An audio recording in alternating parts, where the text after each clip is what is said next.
பெண்களுக்காக இந்த ஒரு விஷயத்த எல்லாருமே பண்ணணும் அப்படின்னா எந்த விஷயம் பண்ணலாம்? பைக் ஓட்டலாம். எல்லாருமே இப்போ பைக் ஓட்ட ஆரம்பிச்சாங்க பெண்கள் ஆனா இன்னமும் பிரேக்கு பதிலா காலை யூஸ் பண்றாங்க. நல்ல ட்ரைனிங் கொடுத்து லைசன்ஸ் கொடுத்தா ரொம்ப சிறப்பா இருக்குன்னு நான் நினைக்கிறேன். ஏன்னா நான் ஒரு லாரி டிரைவர். ஆக்சுவலி சுத்தி வருவாங்க, பிரேக்கே அடிக்க மாட்டாங்க, காலை ஊண்டிக்கிறாங்க, முன்னாடியே நிப்பாட்டிக்கிறாங்க, பதட்டப்படுறாங்க, ஹெல்மெட் போட மாட்டாங்க, குழந்தை குட்டியோட வராங்க.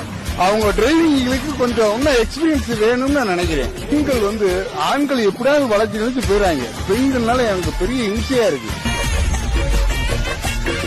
எல்லாத்துலயும் ஒரே ரூல்ஸ் இருக்கணும். இப்ப அவங்க ஆடுக்கு போறாங்க, புர்கா போட்டு போறாங்க, சாதாரண பொண்ணு போறாங்க, காலேஜ் பொண்ணு போகுது, போலீஸ் பார்த்தாலும் விட்டுறாங்க. எல்லா பெண்களும் வண்டி ஓட்டலாம், தப்பு இல்ல. ஆனா தெரிஞ்சுக்கிட்டு ஓட்டணும். தெரியாம அப்பா அம்மா வண்டியை எடுத்துக்கிட்டு சந்துக்குள்ள ஓட்டி பழகிட்டு அவங்க ஆடுக்கு ரோட்ல எடுத்து விடுறாங்க. இதனால என்ன பிரச்சனை ஆகுதுன்னா நிறைய விபத்துகள் ஏற்படுது.